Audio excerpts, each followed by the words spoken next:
Hi guys! Dans cette vidéo, on va parler de spoilers, mais plus précisément sur l'épisode 9 de la saison 7. Donc là, ce sont des sources qui viennent encore une fois de The Spoiling Dead Fan. Donc là, ça permet d'avoir encore plus de détails sur cet épisode. Et voilà, tout simplement, ça va me permettre d'un petit peu de détailler tout ça. Et bien, pourquoi pas de faire quelques théories là-dessus. Alors, au début de l'épisode, on se retrouve quelques minutes après la fin de l'épisode 8. Donc là, Rick et son groupe sont en train d'avoir une réunion avec Gregory pour essayer de convaincre Gregory de laisser partir quelques personnes de la colline au combat contre Negan, évidemment. Gregory n'est pas d'accord, on n'est pas vraiment étonné parce que le mec c'est pas non plus le mec le plus sympa du monde ou le plus diplomate ou le plus courageux, on va dire aussi. Lui il ne veut surtout pas se mouiller parce que forcément après ce qui s'est passé, et bien voilà, là je spécule par rapport aux comics hein, évidemment, que lui en fait, le problème c'est que voilà, Rick il va se dire comment ça se fait que vous étiez au courant de tout ce qui était capable de faire Negan, et Gregory lui est quand même très inquiet parce que normalement lui en fait il n'a jamais rencontré Negan, et que du coup si Negan s'est montré c'est vraiment qu'il était vraiment très en colère et du coup il a peur de lui, ce qui fait que Gregory ne va pas vouloir et bien évidemment donner des soldats à Rick. Mais pendant ce temps-là, en fait, Enid aura fait son petit chemin, son petit boulot, puisqu'en fait, elle aura fait le tour de la colline et aura récupéré une douzaine de personnes qui seront d'accord pour se battre aux côtés de Rick. Donc en fait, ça c'est la fameuse photo où on voit Enid en train de parler au groupe et que tout le monde est assez étonné. Donc là, il y avait beaucoup de spéculations, beaucoup de théories sur ce qu'elle disait. Beaucoup ont pensé que c'était la suite, comme je ne sais pas si vous saviez, mais il y avait une théorie comme quoi Enid était un espion. Et bien en fait, pas du tout, ça n'a pas l'air d'être le cas en tout cas. Du tout d'ailleurs même je dirais. Et donc en fait elle a récupéré plusieurs personnes et c'est là que tout le monde va être quand même impressionné, y compris Carl qui va lui sourire. Donc Enid qui commence à prendre un petit peu du galon à partir du prochain épisode, et je trouve ça quand même très intéressant. Alors il va y avoir une scène ensuite sur l'autoroute, c'est-à-dire qu'en fait les Saviors auront mis en place un espèce de piège avec des voitures, des rôdeurs, des câbles en fer, etc. Et en fait dans tout ça il se trouvera des explosifs que le groupe va récupérer, et en fait ça va donner lieu à une scène qui a l'air vraiment pas mal, hein. On voit les photos, on voit quelques photos, juste les photos des voitures, mais je pense que la scène elle va juste être incroyable. Je pense que ça va être une des scènes les plus belles, les plus impressionnantes de The Walking Dead, de la série. Et donc en fait ce qui va se passer c'est que Rick et Michonne vont chacun prendre une voiture. Ils vont, chacun va tenir de son côté un câble, va accrocher un bout d'un câble en acier. Et en fait, ils vont rouler très très vite et ça va couper en deux tous les rôdeurs. Donc je pense que ça va être une scène qui va être énorme. Apparemment, il y a aussi des explosions, etc. Parce que je pense que tout va pas forcément se passer comme prévu. En tout cas, ils vont récupérer des explosifs. Je pense qu'ils vont être très utiles pour la suite. Mais comme je vous le disais, je pense que la guerre, vraiment toute la guerre se passera en saison 8. En tout cas, voilà, je pense que ça va être une scène qui va être vraiment belle. Apparemment, de ce qui se disait, c'est assez impressionnant. Donc ouais, ça a l'air d'être très cool quand même. Alors concernant le père Gabriel qui était épié, donc c'était la scène post-générique, donc je vous ai évidemment parlé de qui était cette fameuse personne au Boots qui est en train d'épier le père Gabriel. Donc là de toute façon c'est une vidéo totalement spoiler, donc autant que je vous dise encore une fois qui c'était. Donc c'est une personne qui fait partie du groupe des Garbage Kids qui vit dans les... Garbage Kids c'est le nom de code, ce sera pas le nom dans la série a priori. Donc ils vivent dans une décharge, groupe qu'on rencontrera un peu plus par la suite.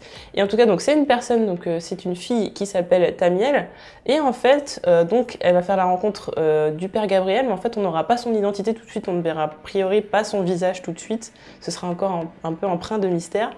Et elle va obliger le père Gabriel à l'amener au garde-manger, là où elle va récupérer beaucoup de vivres.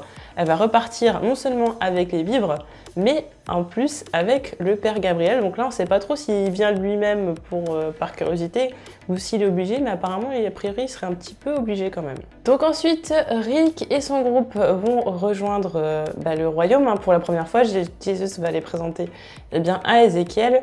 Et c'est là que Rick va essayer de convaincre Ezekiel. Donc là, forcément, il essaie de convaincre le maximum de personnes possible. Donc il va essayer de convaincre Ezekiel, donc il va lui raconter une espèce de petite histoire un peu pour avoir comme morale en gros que eh bien en fait si on ne fait rien, voilà, au fur et à mesure on risque d'avoir des pertes, etc. Et que de toute façon la personne un jour qui fait quelque chose, et dans tous les cas, à partir du moment où elle a voulu essayer de faire quelque chose, elle en sera toujours entre guillemets gratifiée. Finalement, c'est quelque chose qui ne va absolument pas marcher puisque Ezekiel va refuser pour le moment d'accorder son aide à Rick, sauf que l'on sait que par la suite, et forcément, il va accepter et il s'est passé beaucoup de choses. Et là, je vous renvoie à ma vidéo justement sur les spoils de tout le reste de la saison. Concernant Carol et Morgan, donc Morgan ne va pas expliquer vraiment où se trouve Carol au groupe de Rick. Il va tout simplement dire qu'elle a été effectivement au royaume, qu'ensuite elle s'est soignée et qu'ensuite elle est partie sans vraiment dire la localisation où elle se trouve. Quant à Carol, elle, on va juste la voir qui va en fait courir après Ben, qui lui sera parti seul dans les bois et va lui remonter les bretelles. Donc voilà, en gros, il va pas se passer vraiment grand chose du côté de Morgan et Carol. Évidemment, je suppose quand même que Morgan va enfin être au courant de ce qui s'est passé pour Glenn et Abraham. À voir comment il va prendre ça, j'ai hâte de voir. Simon va faire son retour à Alexandria et c'est là qu'en fait qu'il va rechercher Daryl. Pas seulement le rechercher parce qu'en fait son but est clairement de le tuer vu qu'il s'est échappé, c'est la punition, la punition ultime si je puis dire. Heureusement pour lui, Daryl n'est pas à Alexandria, ils ont évidemment pensé à tout, il est resté au royaume. Ça évite que de toute façon, on sait que par la suite, ils vont quand même chercher Daryl à la colline et qu'en plus, il y aurait une grande possibilité de trouver Maggie, donc ce qui va donner place à un petit peu de tension. Donc Daryl, lui, est resté au royaume justement pour éviter de se faire trouver puisque normalement, les communautés d'Alexandria n'ont pas forcément connaissance du royaume, donc normalement, c'est pas tout de suite que les Saviors iront le chercher là-bas. L'épisode se termine avec Rick et son groupe qui partent à la recherche du père Gabriel. En fait, ils vont se rendre à nouveau, vous savez, l'espèce de bateau là où il y avait en fait un piège marqué, là où il y avait toutes les armes, etc. Où il y avait marqué que de toute façon ils avaient perdu, même s'ils pensaient avoir gagné, ils avaient perdu, etc. Voilà, où il y avait beaucoup de rôdeurs. Donc en fait, ils vont arriver à cet endroit-là de nouveau, sauf qu'ils vont se faire en fait encercler par beaucoup de personnes. Et en fait, ce seront les Garbage Pail Kids. Et donc en fait, l'épisode s'arrêterait là avec la rencontre de Rick avec ce nouveau groupe, mais on ne verra pas encore le leader ni Tamiel. Voilà, les personnages qu'on connaîtra un petit peu plus par la suite. Pour l'instant, ça va rester flou à la fin de l'épisode, ce qui donnera un petit peu de suspense à cette fin d'épisode. Donc voilà pour cet épisode 9 de la saison 7. Donc on verra si tout ça se vérifie, mais bon, les sources sont quand même plutôt très fiables. Jusque-là, ça c'est quand même beaucoup vérifié. Donc voilà, moi j'ai hâte de voir l'épisode, et surtout la scène avec le câble là en acier qui découpe tous les rôdeurs.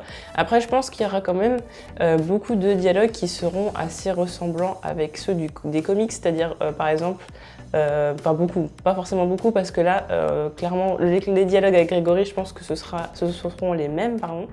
En revanche, la petite différence, la grosse différence même j'ai envie de dire, qui va être assez fondamentale, c'est la rencontre avec Rick et Ezekiel.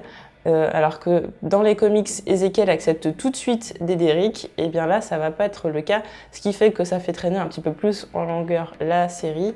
La saison surtout, et c'est pour ça qu'en fait on va vraiment arriver à la déclaration de guerre à la fin de la saison 7 et que la guerre se déclarera vraiment, aura lieu vraiment à la saison 8.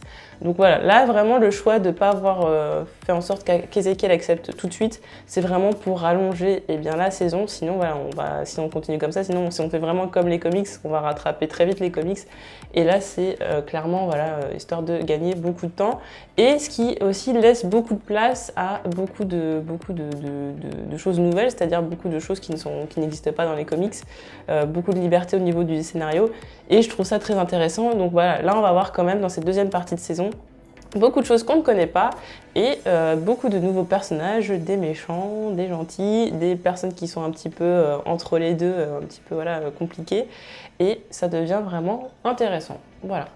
En tout cas, n'hésitez pas à dire en commentaire ce que vous pensez de ce que je viens de vous dire sur cet épisode 9 et ce que vous attendez surtout de cette suite de saison, et on se retrouve très vite pour d'autres vidéos.